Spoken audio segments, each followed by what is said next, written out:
Yeah, it happens to you every month because you're ignorant to who you are. Right. And you're ignorant to really what time it is. I'm telling you, there are natural nutritional supplements. There's also yoga. There's also meditation. Are you drinking a lot of water? Or are you cramming on sugar and chocolate? Or are you not eating anything?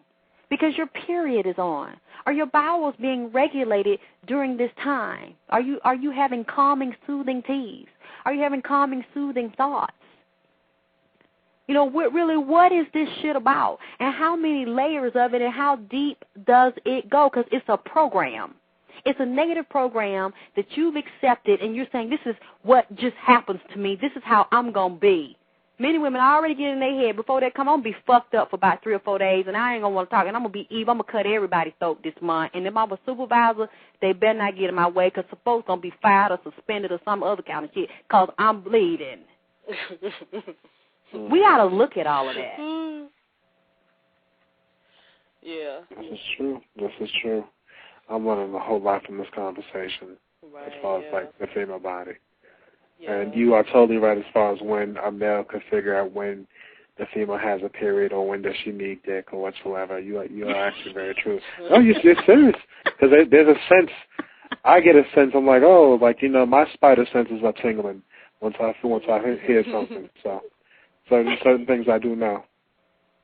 It's so important, too, during that time of the month that, and even like I was saying, when we see, because I know I had to stop we have to watch everywhere we go, everywhere we eat, and who we're associating with, and the energy and the thoughts. I want you to do that at least for a week now.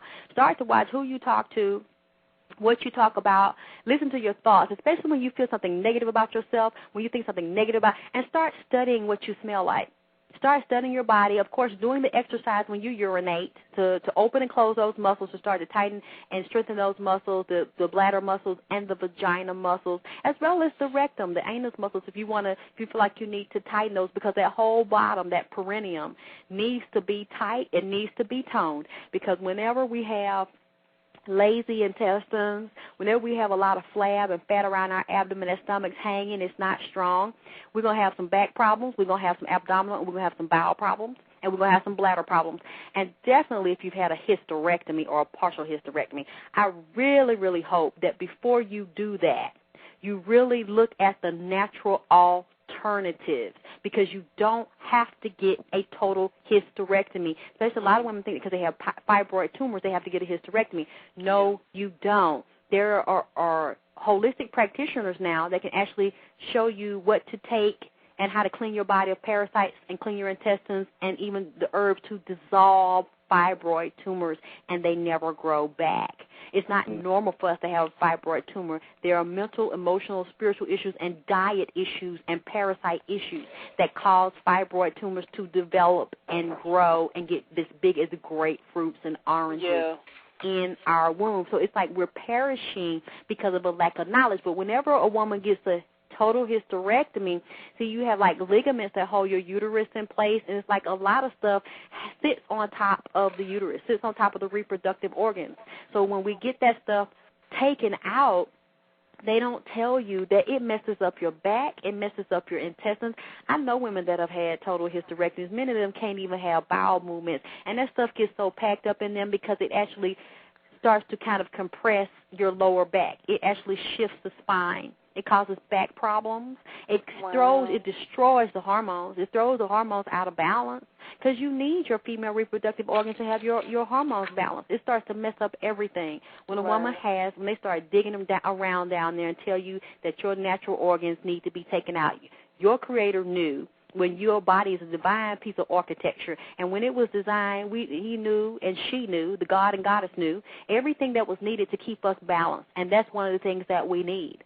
So a lot of women actually have to put their fingers up in their intestine and actually in their rectum and pull out waste, because the bowel is just hanging, because now it's a hole there where your uterus, your fallopian tubes, where everything, even they take, some of them are so radical, they even take the cervix out.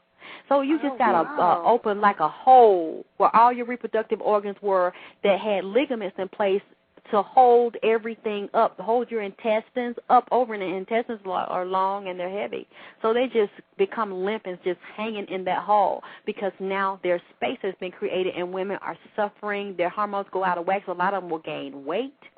A lot of them have a whole bunch of hot flashes. See, this is not the education that many doctors will give you. They just want to do surgery because they make more money. Insurance companies will pay more if they cut you up and they gut you, because it's basically what it is, a gutting.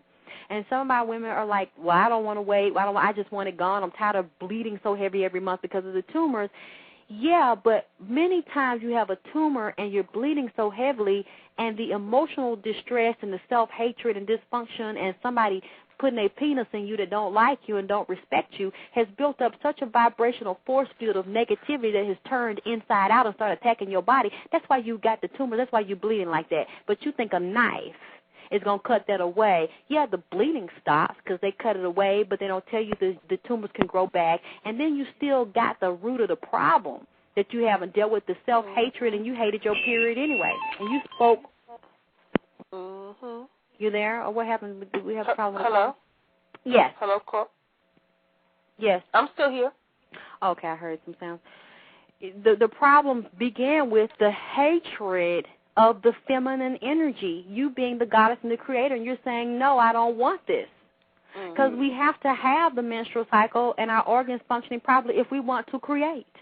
Exactly, if we want to bring other gods and goddesses here, the uterus, the fallopian tubes, the eggs have to be intact. They have to be ready to do what they do. And they have to attract the right sperm to fertilize them, or that's not going to happen. And it's like, yeah, what I was saying was when I really started appreciating, they helped me appreciate even more. When I started watching Sex Changes on TV, it's like Bravo has this whole special now called Sex Change Hospital.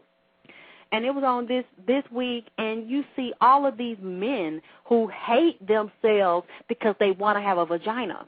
Yep. And they don't just want to have a vagina. They want to look exactly like you and I do so that when they walk down the street, nobody can tell there was ever a man that has been surgically altered. They want the period. They want the pregnancy. They want all of it. They're loving and embracing the womanhood, and they are angry. Many of them are angry and they're mad because they weren't born in the feminine energy. Right. They weren't born as women. And I saw this, and they'll do anything and say they money and work it. Whatever they got to do, they will come up with their money to go get a sex change, to live as a woman, to experience being penetrated by a man as a woman. And I'm like, wow. Oh, wow. Wow, yeah. I just can't even imagine that, you know. Because I love now, for example, like, I do, I do, and, if I was a woman, I definitely would love my vagina, but I just, the whole changing things, that throws me for a loop. And you said this comes on Bravo? They have vagina envy, that's why. I envy a vagina, but I don't want to have a vagina, So, and I'm pretty sure a lot of males envy the vagina too, but they don't want to have it, So, no, but these feel like they were born in the wrong body. Yeah. They really are a woman trapped in a man's body, and they want that feminine energy. They want to feel the beauty of breasts. They want to feel the beauty of curves all over their body, and a nice round butt, and full round breasts, and luscious lips, and a beautifully sculpted face. That is female, and they want men to see them as female and to desire to have sex with them and have a relationship and not see a man. And I was just like, wow, this has even made me appreciate even more what I have, because people would do anything to be a woman, to feel blood moving through their veins and moving through their vaginal canal, because this signifies life, and this signifies the vitality and the regenerative power of a female womb gender. Mm-hmm. And that's what we have been taught to think backwards about, to think negatively about. And we've taken power away from ourselves, and we've lost so much power because we don't realize that blood is divine, and we have the power at any time to call forth a spirit that wants to come into the third dimensional realm and converse with us in a human body. That just in itself is magnificent and divine. Yes. Yes, it is. It is. Yes, it is. Yeah. And I appreciate that, and I'm grateful for that. And that's what we need to teach our little girls.